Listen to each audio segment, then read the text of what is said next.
planning your trip to Bangkok can be tough. Choose the wrong place to stay and you could end up in one of the city's overcrowded tourist traps or in one of the sleazier parts of town. I've lived in Bangkok for 5 years now, and one thing I've realized is that while there are some areas you should avoid, there is no one best place to stay, and it will still vary depending on exactly what you want from your time in the city. In this video, I'll break down the top 5 areas to stay in Bangkok, including the best areas for street food, the best areas for family, and the best for nightlife.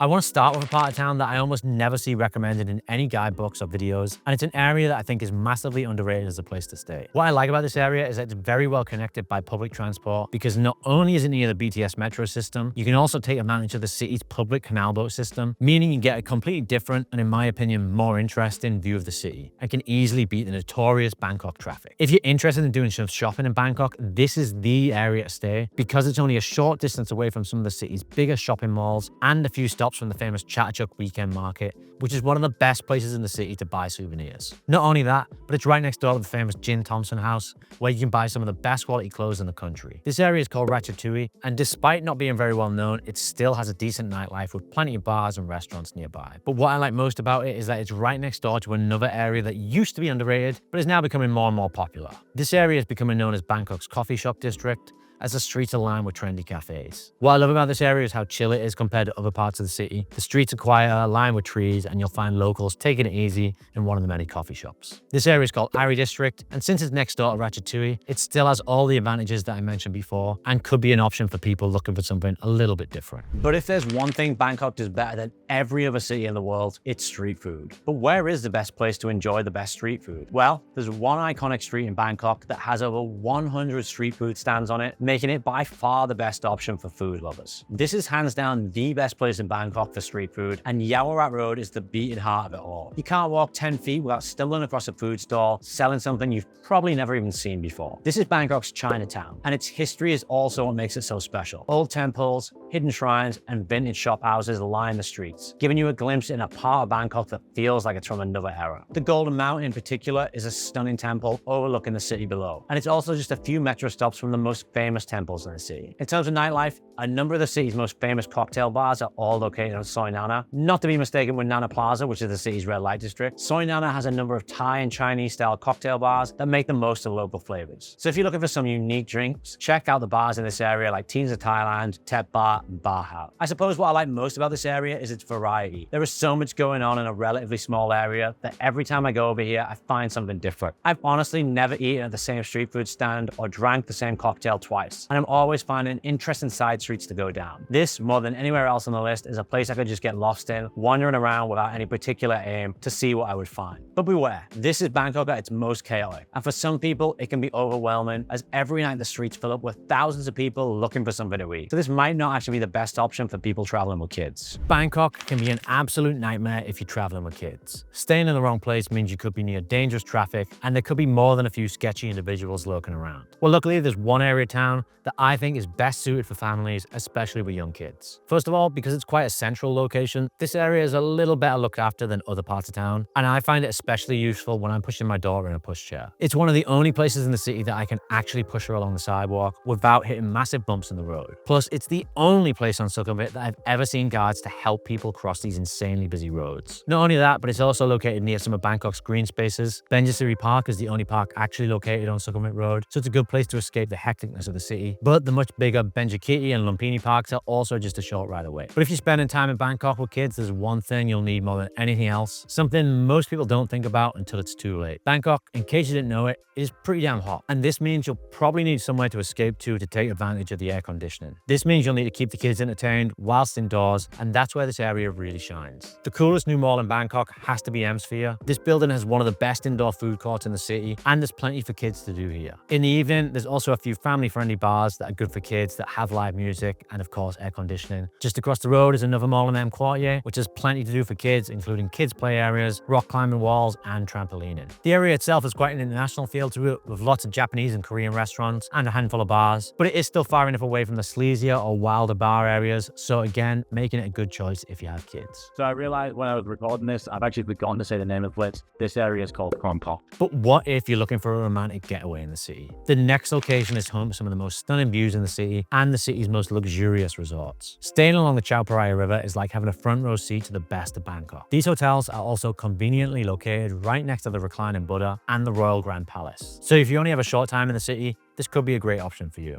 This area is definitely home to some of the best hotels in the city, with brands like Mandarin Oriental, the Peninsula, and Hilton, all located here. But the real reason to stay here is that they offer some of the best views in the city as they overlook the river and sometimes even the city's temples. On my honeymoon, I actually stayed opposite Wat Arun, which is one of the most stunning temples in Bangkok. It was really amazing to be able to get one of the best views in Thailand without the crowds. And I'm not gonna lie, being able to crack open a bottle of wine by the temple also made it a lot more fun. Not every hotel has views opposite the temples, but they usually have stunning views of the river below, and you can sit and watch how life unfolds on the Chao Phraya River, giving you a completely different perspective of the amazing city, away from the sound of beeping horns and motorbikes and away from the madness. However, the only issue I have with this area though is that it lacks a bit of nightlife. Don't get me wrong, there are still a few places to sip a cocktail as the sun sets over the river, but you're kind of missing out on some of the best spots in the city, which are all located in the next location. You can't leave Bangkok without a wild night out. But some of the city's most famous spots are actually some of the most overrated. Khao San Road, for example, is synonymous with backpacking in Bangkok, but personally, I think it's become a bit of an overcrowded tourist trap with scam artists lurking on every corner. Whilst the area is still famous for nightlife, I think there are far better places in the city to experience it. This area is known for having some of the best restaurants in the city,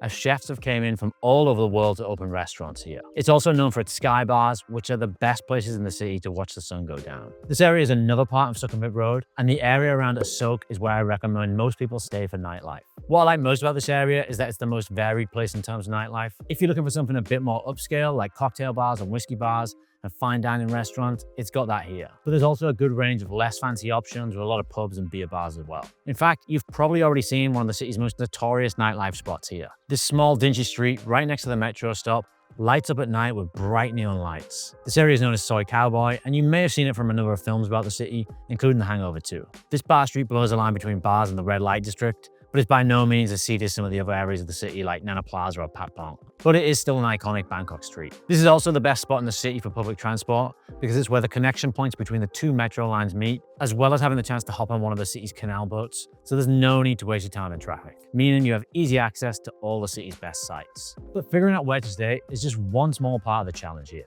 There is so much to see and do in Bangkok that the big challenge is actually figuring out how to fit it all in a short period of time. Check out this video here to find the ultimate 3-day itinerary for the city.